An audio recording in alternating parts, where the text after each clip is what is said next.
American English, American English. Teach and learn American English. Welcome to Teaching Tips from American English. In Part 3 of this teaching tip topic, Andrew Screen will examine some online tools and activities you can use to enhance your flipped classroom. Welcome back, Andrew. Welcome to Part 3 of the Flipped Classroom, Online Tools and Activities.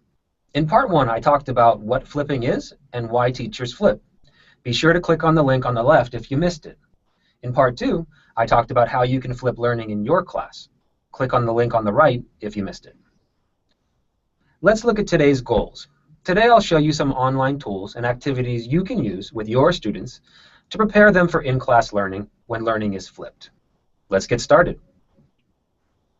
VoiceThread is an interactive sharing tool that allows users to collaborate and share images, documents, and videos. The title VoiceThread means that users will use their voices to share by speaking. I use this tool for many purposes, but here's one way that I use it at the beginning of a course, to explain my syllabus. I post my syllabus on a VoiceThread and record myself explaining the syllabus just like I would in class, including emphasis on the important parts. Then students read or watch my video for homework. This can be assigned before the first day of class and due on the second day of class. That way, on day 2 of class, you can check students' understanding of the syllabus in class. What's great about this is that I take the 10, 15, or 20 minutes that I would normally spend explaining these policies to students, mostly millennials with short attention spans, and I turn it into a 5 to 7 minute video. 3 of my favorite tools to make learning fun and promote learning inside as well as outside the class are Just the Word, Quizlet, and Google Docs. Just the Word is a website that allows students to discover errors and, more importantly, solutions to errors by examining common word combinations. For example, if I hear a student in my class say, "I'm going to make research about that," I might stop class for 1 minute and solicit collocations with research by saying, "Turn to your partner and think of as many verbs that you can use before the word research." Then comes the game. They test their predictions. We check the word by typing in research to see the most commonly used combinations based on corpus data. Another free website that I use with students is Quizlet. It's a great tool for creating flashcards, games, and quizzes.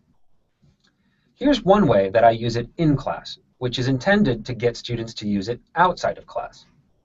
Let's say we're practicing past tense irregular verbs, and a student writes heard instead of heard. In class, I'll open Quizlet and access our class list for irregular verbs, and we'll play the spelling game for 1 minute. It's important to keep the activity short. 1 minute is good because this 1 minute teaser has them addicted, and then you go back to your regular class activity and they get disappointed naturally.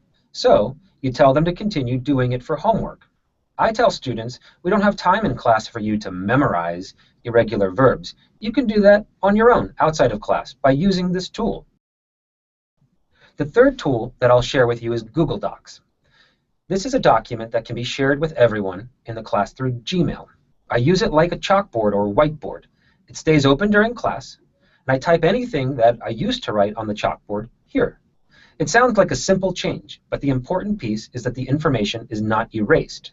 It lives in this document, and students can contribute to it. The picture that you see here is of an eel. In this class, the word colony came up, so we started talking about the other word forms like colonial, colonize, and colonization. In order to demonstrate good pronunciation of the word colonial, I typed in colon, and then the word eel, and students asked what an eel was, so I just copied and pasted an image of an eel from Google Images. I use this every day in class that I teach, and this is my chalkboard of the future, and I love the simplicity of it. There are many tools that can be used to encourage and promote student learning inside as well as outside of the class. I'd encourage you to pause right here to check out some of the most common tools that I use. Today I showed you some online tools and activities that you can use with your students to prepare them for in-class learning in the flipped classroom. Thank you for joining me for part 3 of the flipped classroom. To check out other great teaching tip videos, be sure to subscribe to our American English YouTube channel. You can find resources for teachers on the American English website by clicking on the link listed here. And if you haven't already, be sure to like us on the American English for Educators Facebook page.